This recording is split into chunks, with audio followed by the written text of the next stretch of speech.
Haruko, a 19-year-old university student in a bustling Korean city, found herself returning home late one evening after working in the library. The building she lived in had 14 floors, and a sense of unease settled over her as she stood at the entrance, calling for the elevator. The elevator arrived, and she stepped inside, pressing the button for her floor. Just as the doors were closing, a man appeared, breathless, stopping the doors with his hand and stepping inside. He glanced at the lit button. "You're going to the 14th floor?" he noted, giving her a smile. Haruko nodded, sensing a momentary distraction from her anxiety. He pressed the button for the 13th floor and stood silently beside her as the elevator began its ascent. Haruko stole quick glances at him. He was undeniably handsome, stirring fleeting thoughts of attraction. The elevator stopped at the 13th floor, and the man stepped out. As the doors began to close, he turned suddenly, revealing a knife. In a chilling tone, he whispered, "Upstairs," before dashing to the staircase, his laughter echoing behind him.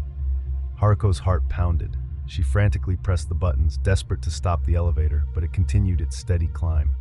When it reached her floor, the doors slid open to reveal the man, already waiting. In Korea, the tale goes that Haruko was found dead, stabbed in the elevator. What haunted those who heard the story wasn't just her tragic end, but the terror she felt between those floors, an agonizing moment knowing her fate. It's said this story led to the addition of emergency stop buttons in elevators. One warm summer night, a teenage boy planned a date with his new girlfriend.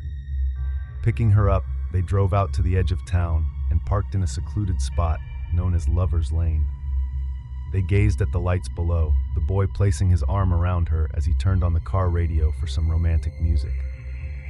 Just as the couple started to kiss, the music cut out, replaced by a news announcer's urgent voice. "This is an emergency broadcast. Earlier tonight, a dangerous patient escaped from the state mental asylum.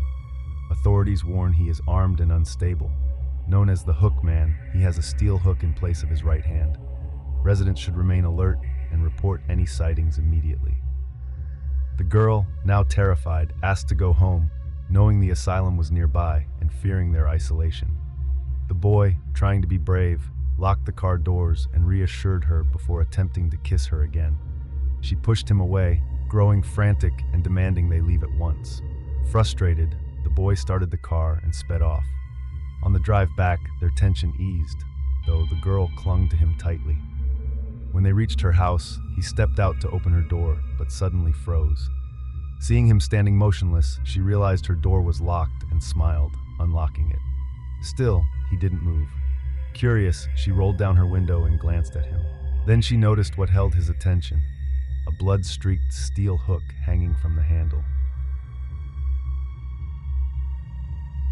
This story, also known as The Boyfriend's Death, has many different variations and has been interpreted as a more generalized warning not to stray too far from the safety of home. Our version takes us to Paris in the 1960s. A girl and her boyfriend, both of them college students, are making out in his car. They have parked near the forest of Rambouillet so that they won't be seen by anyone. When they're finished, the boy gets out to take some fresh air and smoke a cigarette, and the girl waits for him in the safety of the car. After waiting for 5 minutes, the girl gets out of the car to look for her boyfriend. Suddenly, she sees a man in the shadows.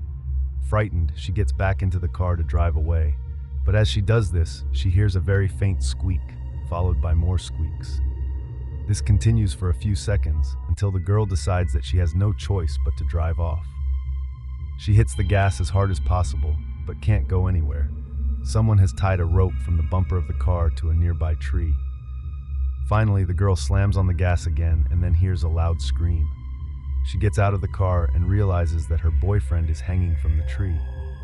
It turns out that the squeaky noises were made by his shoes, scraping across the top of the car.